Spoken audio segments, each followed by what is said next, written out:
My golden brother screamed at me and called me names during the holiday celebration, then was shocked when I cut off all financial support and blocked his access to my cards. A day later, he was crying and begging. "Hey Reddit, my name is Tyler, and I'm 31 years old. This whole mess started about 2 years ago when I decided to surprise my family and celebrate Christmas with them. What happened that night completely changed everything between us. Their reaction when I showed up at the door was like I was some random stranger they'd never seen before. They told me to get lost and literally slammed the door in my face. That's when I decided to teach them a lesson they'd never forget. And here's exactly what went down. For the past 6 years, I've been busting my ass as an HVAC technician in the blazing Nevada heat. The air conditioning industry has been absolutely booming here in Vegas, with every new casino and subdivision wanting top-tier cooling systems installed. I started as a basic installer making just $16 an hour, but I worked my way up to crew supervisor by actually showing up on time and not being a complete screw-up like half the guys in this business. Now I'm pulling decent money annually managing teams of technicians, handling both commercial and residential projects. The thing is, I've also been supporting my family financially for those same 6 years. My best friend Blake from high school has been watching this whole situation unfold for years. He's an automotive mechanic who owns his own shop, built like a brick house with absolutely zero patience for bullshit. His assessment of my situation has always been brutally honest. "Dude, you're like a financial Stockholm Syndrome victim. These people are bleeding you dry and you keep saying thank you afterward." Blake's the kind of friend who will tell you exactly what you need to hear, even when you don't want to hear it. He's been successful in his own business because he treats people fairly, but doesn't take crap from anyone. The only other one who seemed to understand how messed up things were getting was my cat Garfield. This fat orange tabby has been with me for 4 years, and I swear he judges people better than most humans do. When my family would come around with their hands out for money, Garfield would literally hide under the couch until they left. Here's how this whole mess actually started. When my dad got laid off back in 2021, my parents were already 4 months behind on their mortgage payments. The foreclosure papers had already been filed, and the bank wasn't playing any games with them. They had exactly 90 days to come up with $4,800 in back payments plus penalties, or they were going to be out on the street. I had just gotten promoted to crew supervisor and was making decent money, which honestly felt like hitting the lottery after years of barely scraping by. Instead of just lending them cash that I knew they'd never pay back, I thought I was making a smart financial move. I bought their house outright for $195,000 using my entire savings account, taking out a small personal loan, and liquidating my 401k early with all the penalties that came with it. I put the deed solely in my name for tax protection purposes and told them they could gradually pay me back over time. I thought I was being responsible and helping my family avoid homelessness at the same time. The house itself is actually a decent 4-bedroom, 3-bath ranch that was built in the early 2000s. It's located in a solid neighborhood with good schools and low crime rates, where property values have been climbing steadily over the years. The place should be worth around $240,000 now, which means my investment was actually pretty smart from a financial standpoint. The mortgage they couldn't afford was only $920 monthly, which honestly should have been completely manageable on 2 incomes. But Dave and Karen have never been good with money, and that's putting it mildly. Here's the part that still makes my blood boil. Over the next 5 years, they never paid me back a single dollar. Not 1 cent. I kept detailed records of every single expense I covered for that house. Property taxes alone were $3,600 annually, homeowners insurance was $2,100 annually, and then there were all the major repairs that came out of my pocket. We had to replace the roof in 2025 after wind damage, which cost me $14,000. The HVAC system died during a brutal heat wave, and that replacement set me back $9,200. There were plumbing issues from tree roots that cost $2,800, a garage door replacement for $1,800, and an exterior paint job that ran $4,200. All of this came directly out of my pocket while they acted like they were doing me some kind of favor by living there. The financial strain was absolutely brutal on me. I was essentially supporting 4 adults on my salary while trying to save for my own future. I had to postpone buying my own house, couldn't afford to upgrade my beat-up truck, and watched my savings account hover near zero for years. Meanwhile, they were living completely mortgage-free in a house that would have cost them at least $1,400 monthly to rent anywhere else in the neighborhood. Let me tell you about the cast of characters I was supporting. My parents, Karen and Dave, are both 54 years old and act like the entire universe revolves around them. Dave claims his back is too damaged for any kind of work after his layoff from a warehouse job. But somehow he manages to spend 14 hours daily rebuilding his 1987 Mustang in my garage. The irony isn't lost on me that he can bend over an engine for half the day, but can't sit at a desk or stand at a register. Karen works maybe 12 hours weekly at a beauty salon called Perfect Cuts. And yes, it's exactly as tacky as it sounds. She spends more time gossiping about customers than actually cutting hair, then comes home complaining about how exhausting her job is. My brother Connor is 26 years old and professionally worthless. This kid has bounced between more educational institutions and jobs than I can count. He's tried the University of Nevada, but dropped out after one semester, Vegas Community College, where he dropped out twice, and Nevada Technical Institute, where he actually graduated with an automotive certification that he's never used. He's probably worked at 35 different jobs over the years: GameStop, Best Buy, 4 different restaurants, a call center, and various temp agencies. He's never lasted more than 8 months anywhere, and there's always some excuse about why it wasn't his fault. Currently, Connor is building his brand as a freelance graphic designer, which means he makes about $150 monthly designing terrible logos for his stoner buddies while acting like he's the next Steve Jobs. He's the type of person who will eat your food, use your Netflix password, borrow your tools, and then talk shit about you to anyone who will listen. The worst part was how they all treated me in front of other people. Connor would invite friends over to my house and act like he ran the place, then make jokes about me being the money bags. Dave would complain to neighbors about being micromanaged by his son over house repairs. Karen would tell her sisters that I was always having opinions about their decorating choices in my house, after she'd spend my money on throw pillows and wall art, then act like I was being unreasonable for questioning the expenses. Last year, she wanted to completely redo the kitchen with an $18,000 renovation using money I didn't have. When I said no, she got furious and gave me the silent treatment for weeks. But all of that was nothing compared to what happened on Christmas Eve 2025, which changed absolutely everything between us. December 24th, 2025. I'm standing at the front door of my own house with arms full of groceries and party supplies that I'd bought for their Christmas celebration. The temperature was about 25 degrees, which is pretty unusual for Nevada, but we were having a cold snap that week. When my mom opened the door, she looked at me like I was some door-to-door salesman trying to sell her air conditioning units in the middle of winter. Her face went completely blank when she saw me, like she was looking at a total stranger she'd never met before. "You must have the wrong house," she said, with this eerily calm voice that I'd never heard from her before. I'm standing there confused as hell, still holding all their party supplies. "Mom, it's me. What are you talking about?" She just stared at me with these completely dead eyes, like there was nothing behind them. "I don't know who you are," she said flatly. Then she actually started closing the door on me.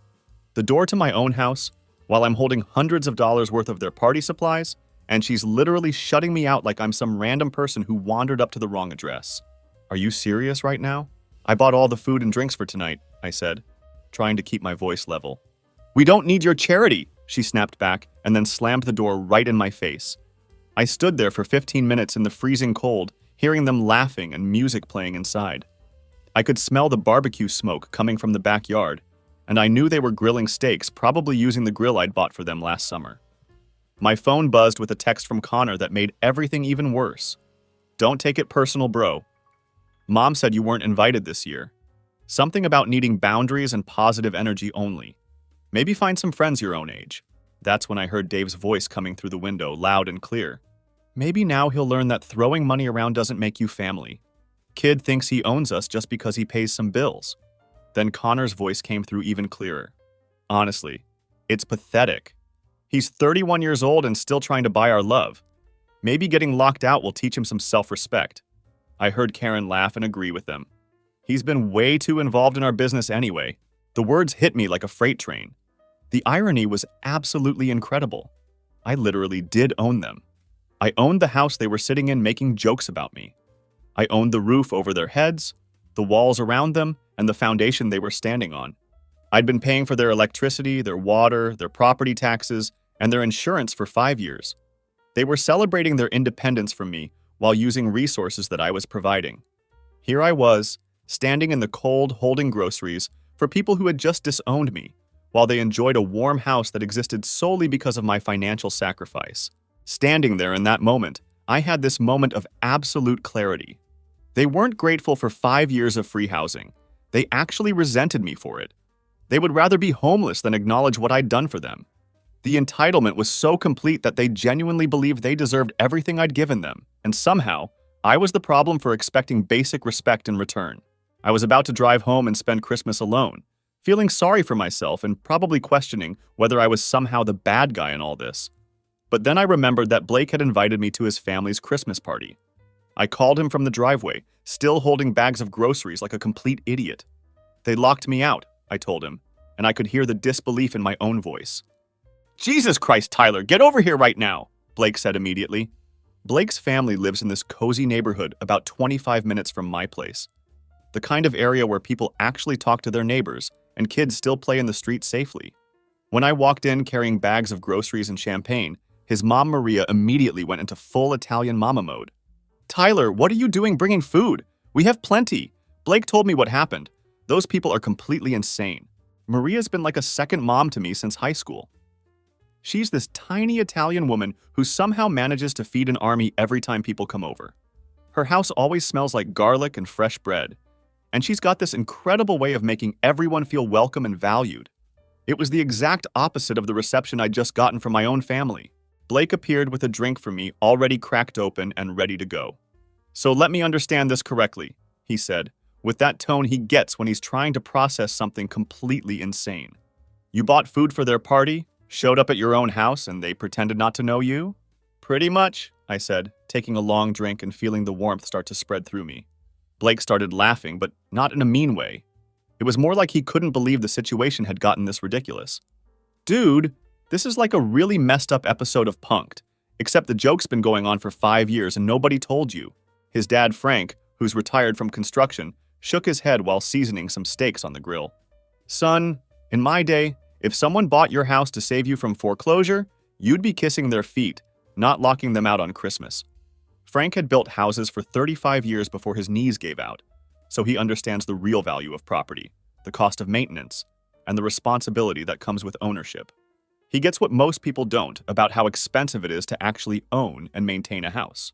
Blake's sister Nicole, who's a paralegal that handles real estate transactions, was absolutely fascinated by the legal aspect of my situation.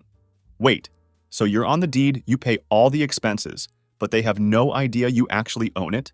She asked, leaning forward with professional interest. They think I'm just helping with payments to keep it in the family, I explained. Nicole's eyes lit up with the kind of excitement that only comes from someone who processes real estate documents daily. Oh my God, Tyler, you could evict them tomorrow if you wanted to. They're basically squatters with delusions of ownership. She started explaining various legal concepts to me. Adverse possession, tenant rights, eviction procedures. As someone who handles these kinds of documents every day, she understood exactly how screwed my family was from a legal standpoint. They had no documentation, no lease agreement, and absolutely no ownership rights whatsoever. They were living in my house purely at my discretion, and they didn't even know it. Blake nearly spit out his drink when he heard this. Please tell me you're considering it. I am, I said, and I meant it. The contrast was incredible. Here I was, sitting in a warm house with people who genuinely cared about me and wanted to understand what I was going through, while my biological family was celebrating my absence in a house that I owned and had been paying for. As midnight approached and everyone was getting ready to celebrate the new year, Blake raised his glass. It was the same champagne I'd bought for my family's party, the bottle that was supposed to toast their celebration. To Tyler, who's about to learn the difference between family and people who happen to share his DNA. When the ball dropped and everyone was celebrating around us, Blake pulled me aside away from the crowd. Dude, you know what you need to do, right? What's that? I asked, though I had a feeling I knew where this was going. They want to play the "This is our house" game, Blake said with a grin that was equal parts friendly and devious. Show them the deed and watch their whole world collapse. Something clicked in my brain right there, like that moment in Casino when Sam Rothstein realizes he's been played by people he trusted. It was time to remind them who actually holds all the cards in this situation. I'd been playing nice for 5 years, and all it got me was locked out of my own house on Christmas Eve. January 2nd, 2026. I'm sitting in my apartment with coffee and pure rage, researching tenant rights and eviction procedures on my laptop. My apartment's nothing fancy, just a one-bedroom place I've been renting for $1,100 monthly while paying all the expenses on a house I can't even live in. The irony of paying rent while owning a house wasn't lost on me. Garfield was perched on my desk, watching me research legal stuff with what looked like approval for the first time in months. This cat has been judging my family situation for years, and now he seemed to sense that I was finally ready to do something about it. "What do you think, Garfield? Time to teach them a lesson?" I asked him. Garfield stretched, knocked my pen off the desk with deliberate precision, and gave me a slow blink. In cat language, that's basically saying, "It's about damn time, you idiot." Blake came over around noon with breakfast sandwiches from this deli we both love, the kind of place that makes everything fresh and doesn't skimp on the meat. "So, did you sleep on it like a rational adult?" he asked with a knowing grin. "Or are we going full nuclear like I suggested?" "Full nuclear," I said without hesitation. These people need to learn who actually owns what around here. I'd been doing research all morning, diving deep into Nevada's landlord-tenant laws and learning things I never thought I'd need to know. Turns out, when you own property and people are living there without a lease, they're called tenants at will. And tenants at will can be evicted with just 30 days' notice for any reason or no reason at all. No lease means no protection. It was that simple. Then I found Victoria through online reviews and referrals from other landlords who'd been in similar situations. This woman has a reputation for being absolutely ruthless in eviction cases. Her success rate is something like 99%, and she's got testimonials from landlords who'd been dealing with nightmare tenants for years. Reading through her case history, I could see that she specialized in exactly these kinds of situations where tenants think they have rights they don't actually have. During our consultation, she smiled like a predator when I explained the whole situation. Her office was all dark wood and legal books, designed to intimidate anyone who walked through the door. Victoria herself was maybe 5'3" inches, but had this presence that made you understand immediately why tenants were terrified of her. She had this way of speaking that was both professional and slightly menacing. "So you own the house. They've been living there for 5 years without paying rent, and they don't know you're the owner?" she asked, taking notes with surgical precision. "That's correct," I confirmed. She looked up from her legal pad with a smile that could have cut glass. "This is going to be fun. How fast do you want them out?" Blake leaned forward in his chair, clearly enjoying himself. "As fast as legally possible. These people locked him out on Christmas Eve." I explained the whole situation to Victoria. The complaints to neighbors about me, micromanaging them. Connor's social media posts where he acted like he ran the place. The constant financial demands, and the complete lack of gratitude for 5 years of free housing. She took detailed notes and asked pointed questions about documentation, which I had plenty of. "I've been doing this for 18 years, Victoria said, closing her legal pad with a satisfied snap. "And I've never seen a case this clear-cut. You have all the documentation, they have zero legal standing, and their behavior has been appalling. We're going to destroy them." 3 days later, I had my eviction paperwork ready. The notice to quit and demand for possession of premises was printed in big, bold letters that would make anyone's stomach drop just reading them. The key terms were simple, but absolutely devastating. Current occupants Karen Morrison, Dave Morrison, and Connor Morrison must vacate within 30 days or face formal eviction proceedings and sheriff-assisted removal. Alternatively, they could remain as tenants by paying $1,100 monthly rent with the first month due within 10 days. Victoria had suggested the rent option to make me look reasonable in court, though we both knew they couldn't afford $1,100 monthly. They'd been unable to pay their original $920 mortgage, so this was clearly beyond their means. But offering the option would make me look generous and fair-minded to a judge, while knowing they'd probably fail to meet the terms. "The rent option serves multiple purposes," Victoria explained, with the confidence of someone who'd done this hundreds of times. "It makes you look fair and reasonable. If they take it and fail to pay, you get them out even faster. If they refuse it, you look like the good guy who tried to work with them." When I got home with the papers, Garfield took one look at the legal documents spread across my coffee table and sat up straight, giving me another one of those slow blinks. Like he was saying, "Finally, you're not being a complete pushover anymore." Blake read through the eviction notice and started grinning like a kid on Christmas morning. "Tyler, this is beautiful. This is absolutely beautiful." January 6th, I drove to my house with the papers, and a process server that Victoria had arranged. Blake insisted on coming along for the show, saying he wouldn't miss this for anything because it was going to be better than any movie he'd ever seen. We pulled up to the house around 2 p.m., and I could see Dave's beat-up Mustang in the driveway, which meant they were all home. Dave answered the door in his bathrobe, looking hungover and confused like he'd just rolled out of bed in the middle of the afternoon. His face went from annoyed to genuinely bewildered when he saw me standing there with some official-looking stranger in a suit. You could see the gears turning slowly in his head, trying to figure out what was happening. "Tyler, what are you doing here, and who's this guy?" Dave asked, squinting in the sunlight like a vampire. The process server stepped forward with professional efficiency that you only get from someone who's done this thousands of times. "David Morrison, you're being served with legal notice regarding this property." He handed Dave the papers with a receipt to sign, his voice completely neutral and businesslike. "Service completed. Good luck." Blake was standing behind me, trying not to laugh as Dave's face went completely white while reading the first few lines of the document.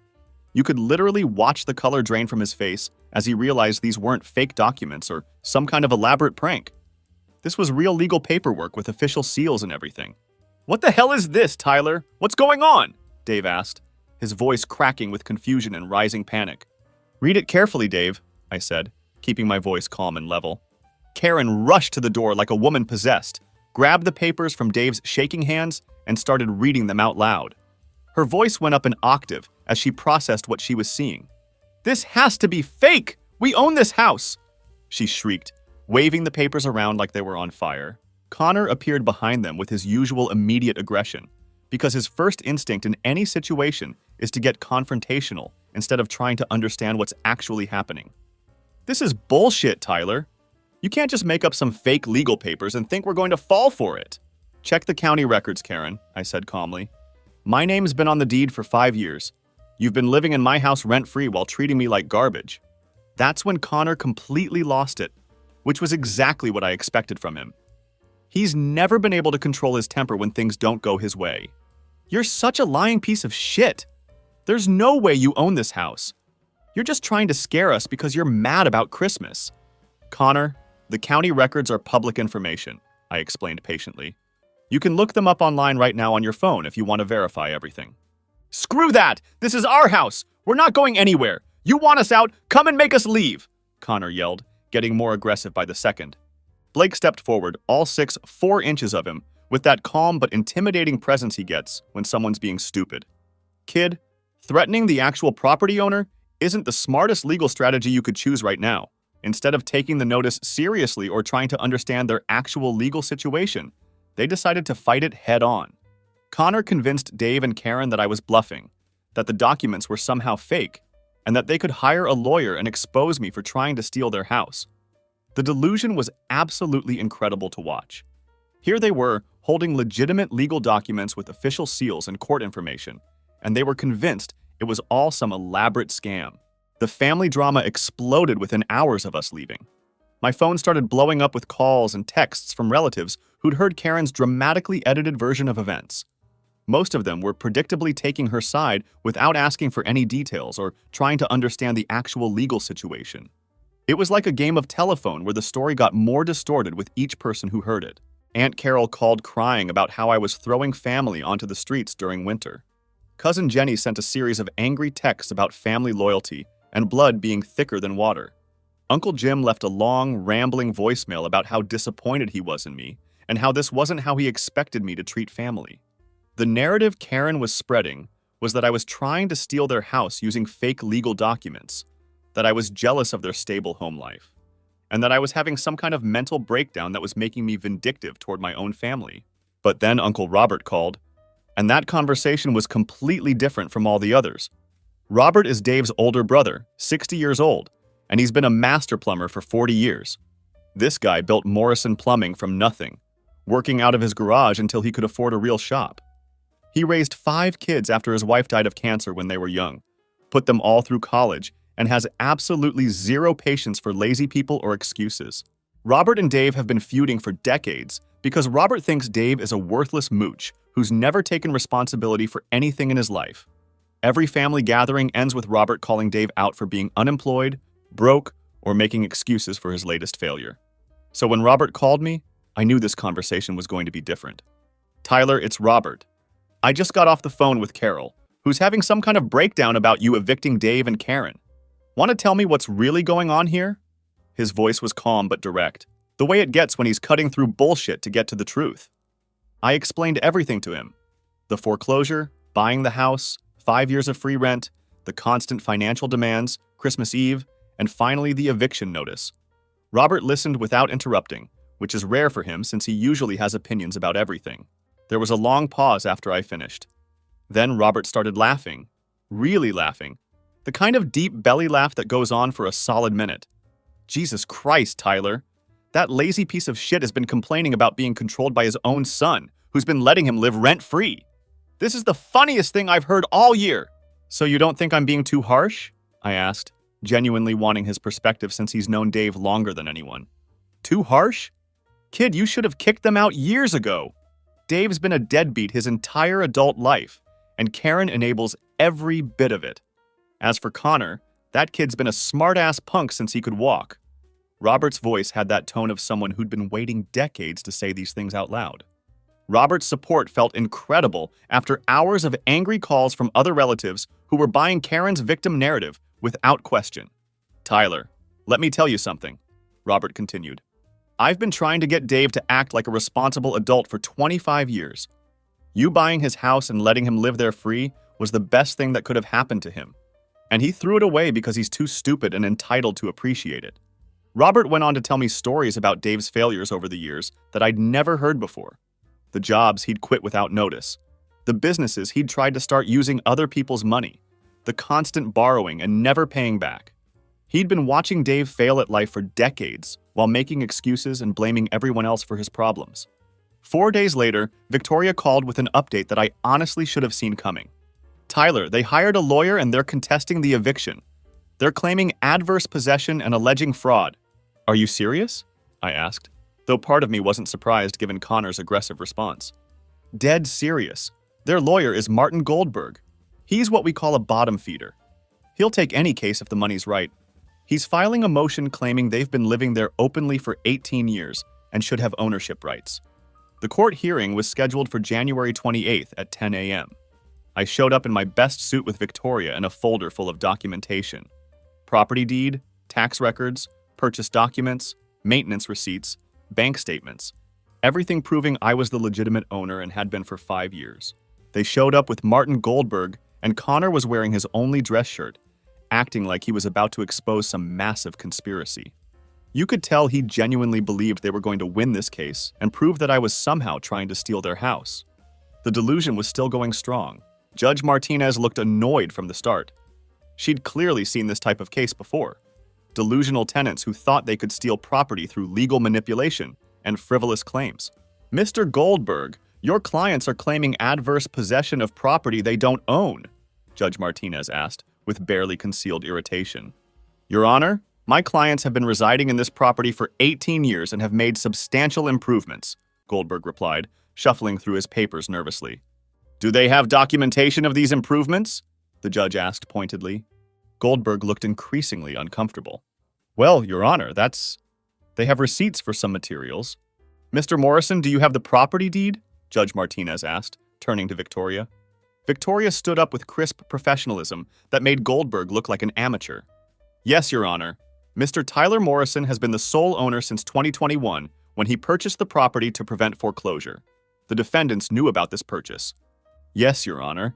Mr. Morrison purchased the property to help his family avoid foreclosure, but retained sole ownership, Victoria continued smoothly.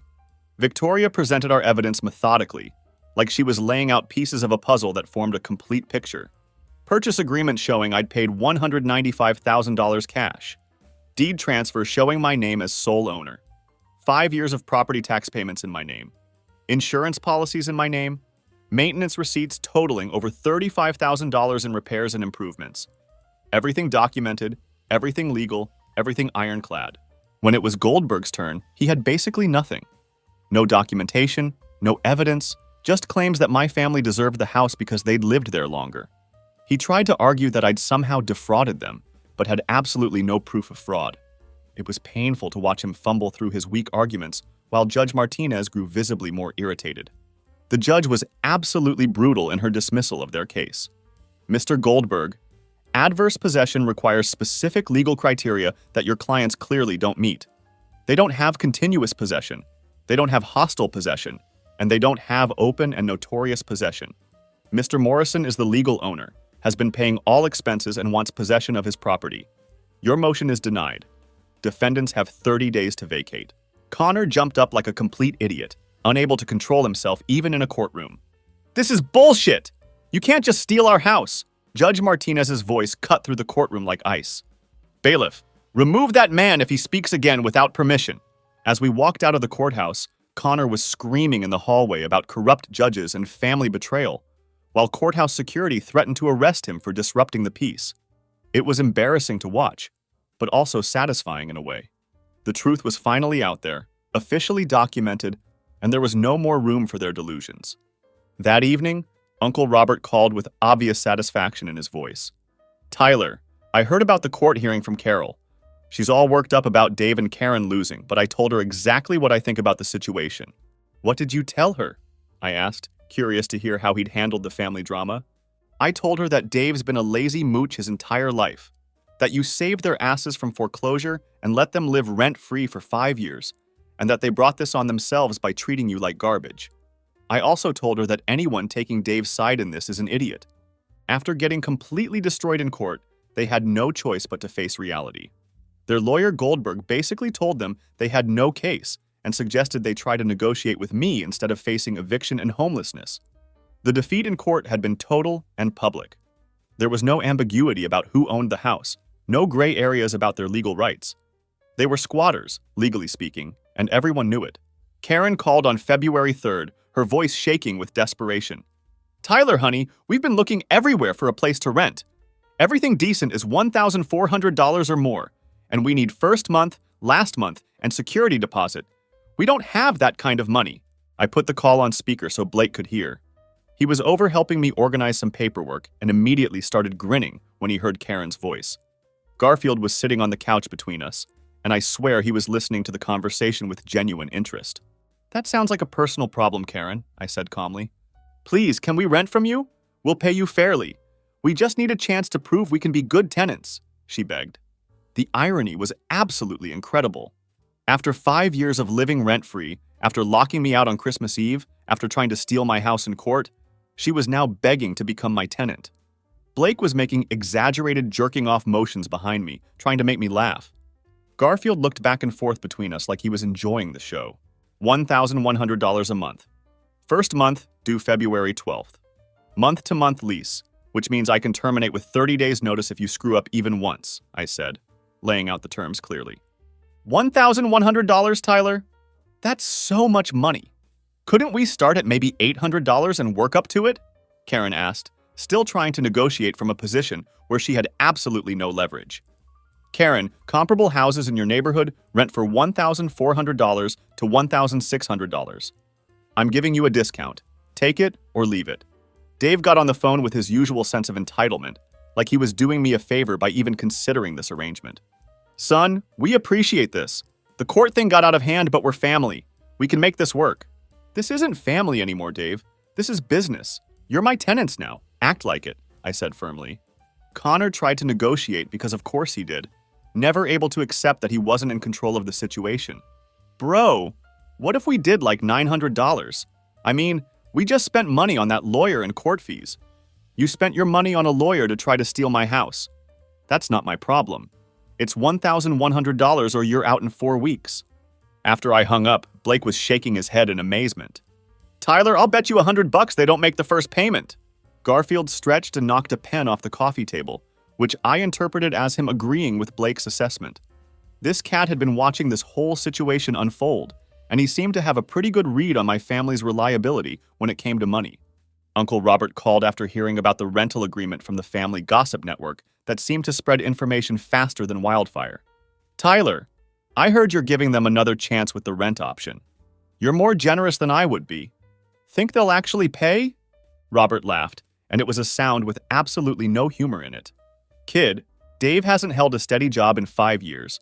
Karen works part-time by choice, and Connor makes maybe $150 a month playing with his computer. What do you think? They signed the month-to-month rental agreement on February 10th at Victoria's office. The whole process was awkward and tense, like watching people sign their own death warrant.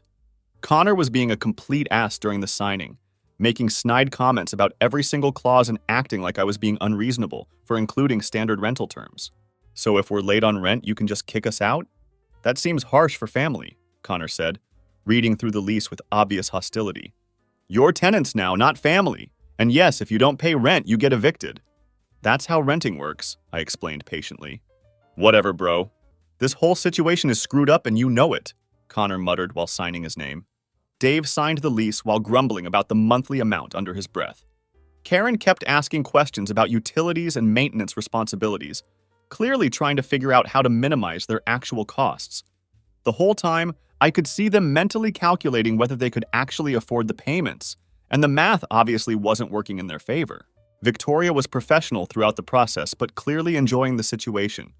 As we wrapped up the paperwork, she leaned over and whispered to me, "Mr. Morrison, I'll keep the eviction paperwork ready.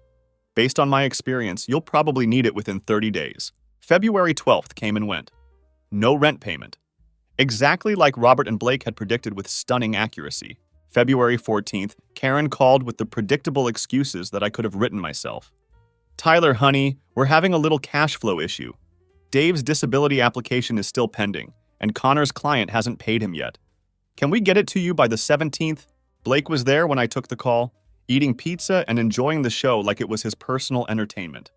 Garfield was sprawled across my lap, purring like he was entertained by the drama unfolding through the phone speaker. Cash flow issue? Blake repeated mockingly, loud enough for Karen to hear. That's fancy talk for we spent our rent money on a lawyer to steal your house.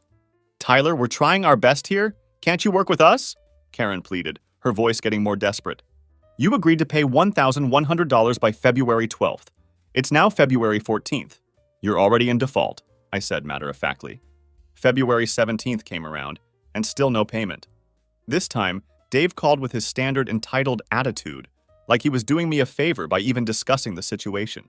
Tyler, we need to talk about this rent situation. $1,100 is unrealistic given our current circumstances.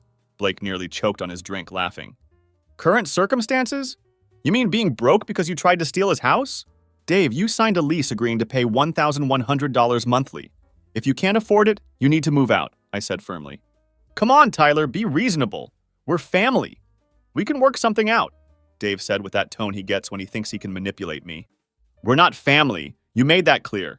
You're tenants who aren't paying rent. After 22 days of excuses and failed promises, Victoria filed the second eviction notice. Tyler, this is even easier than the first one, she said with professional satisfaction. They signed a lease. They're in default, and they have no legal standing whatsoever. This should be a slam dunk. The March 5th court hearing was absolutely brutal to watch. The judge was clearly annoyed to see the same defendants again, especially after they'd already wasted the court's time with their fraudulent adverse possession claim. Judge Martinez looked at them with obvious disdain. Mr. Morrison? Back again with the same family? She asked with barely concealed irritation. Yes, Your Honor. They signed a rental lease and then failed to pay the first month's rent, Victoria replied professionally. Connor couldn't keep his mouth shut, which was absolutely perfect for our case. Your Honor, this is retaliation. He's mad that we tried to fight for our rights. The judge looked disgusted by his outburst. Son, you tried to steal his house and failed. Now you're not paying rent you agreed to pay. That's not retaliation, that's consequences. Judgment for the plaintiff. Defendants have 7 days to vacate or face sheriff-assisted removal. 7 days instead of the usual 30. The judge was clearly tired of their bullshit and wanted them out as fast as legally possible. But the real drama started after the eviction, when Connor's desperation turned into full-blown harassment. That's when his carefully constructed lies started unraveling in the most spectacular fashion I could have imagined.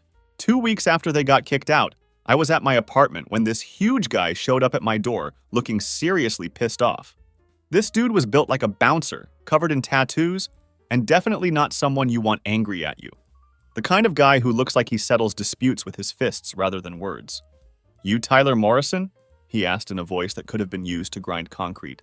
Yeah, who's asking? I replied, trying to keep my voice steady while mentally calculating how fast I could get back inside and lock the door. Name's Vincent. I'm looking for your piece of shit brother Connor. He owes me money and I heard he might be staying with you. Connor doesn't live with me. We're not exactly on speaking terms, I said honestly. Vincent looked confused and increasingly angry, which was not a combination I wanted to see on someone his size. That's weird, man. When Connor borrowed $6,000 from me last month, he said he lived in this nice house with his family and had steady design work. Showed me pictures of the house and everything. My blood went cold as I realized what Connor had been doing.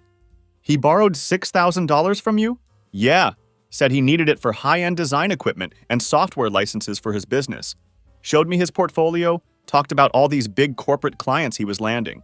Said he'd pay me back in 30 days, no problem. Vincent's voice was getting more dangerous with each word. Connor had been using my house as collateral for loans, telling people he lived there with his successful family and had a thriving design business. The pictures he'd shown Vincent were of my property, my garage, my driveway, my house. He'd been presenting my success as his own to scam money from people who looked like they could break him in half without breaking a sweat. The kid seemed legit, Vincent continued, his frustration obvious.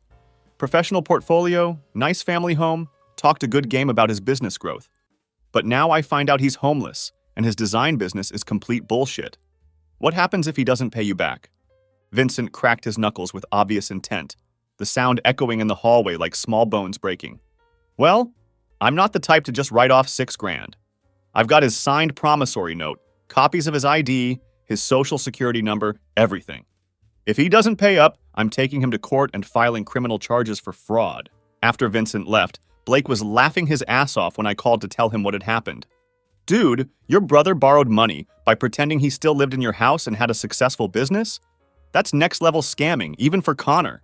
2 days later, Connor called me from an unknown number, sounding panicked and desperate in a way I'd never heard before. Tyler, I need your help. There's this guy Vincent looking for me, and he's serious about getting his money back. Yeah, he came by my place.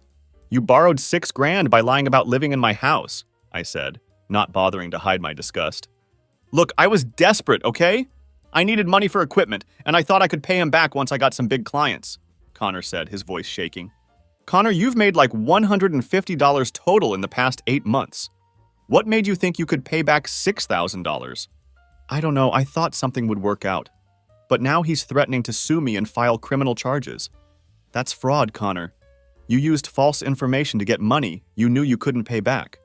Can you help me out just this once? I'll pay you back, I swear, he begged. You borrowed money by claiming you lived in my house and had a successful business. That's your problem, not mine. I called Uncle Robert with the update, and he was quiet for a moment before starting to laugh with genuine delight. That little shit! He's been telling people he's a successful entrepreneur while living rent-free and making $150 a month. This is perfect! Perfect? I asked. Connor just committed fraud. Real fraud with criminal consequences. This isn't family drama anymore. This is actual crime. That boy is about to learn what real consequences look like. 2 months later, Connor was arrested. Turns out Vincent wasn't his only victim by a long shot. Connor had borrowed money from at least 4 other people, and the total was over $14,000 in fraudulent loans. All of these loans had been obtained by using my house as proof of his stability and financial success. He'd been running a systematic scam, taking pictures of my property and presenting them as evidence of his own success and family support. Connor ended up pleading guilty to multiple counts of fraud and theft by deception.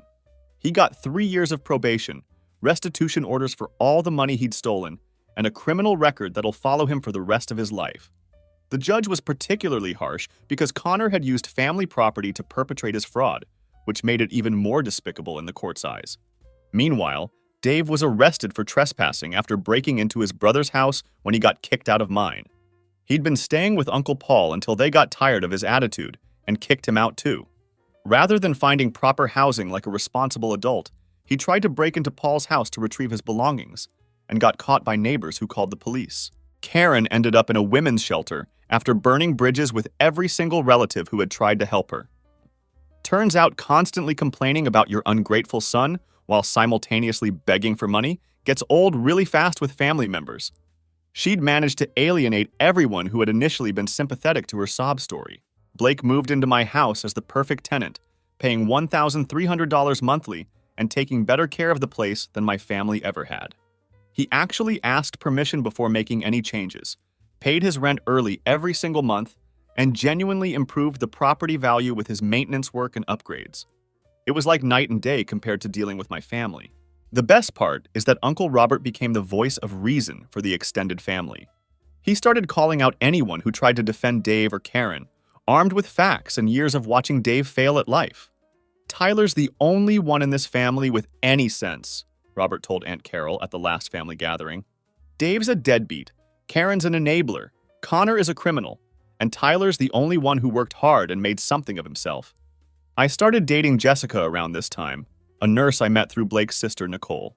Jessica had heard the whole story from Nicole and was amazed that I'd put up with my family's behavior for as long as I had. "You're way too nice," she told me after hearing about the 5 years of free housing.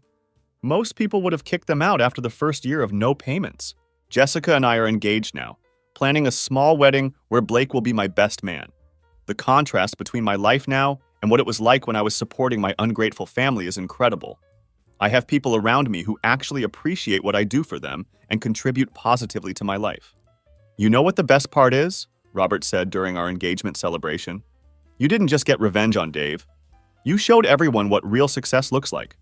You own property, you've got a good job, you're marrying a great woman, and you're surrounded by people who actually give a damn about you."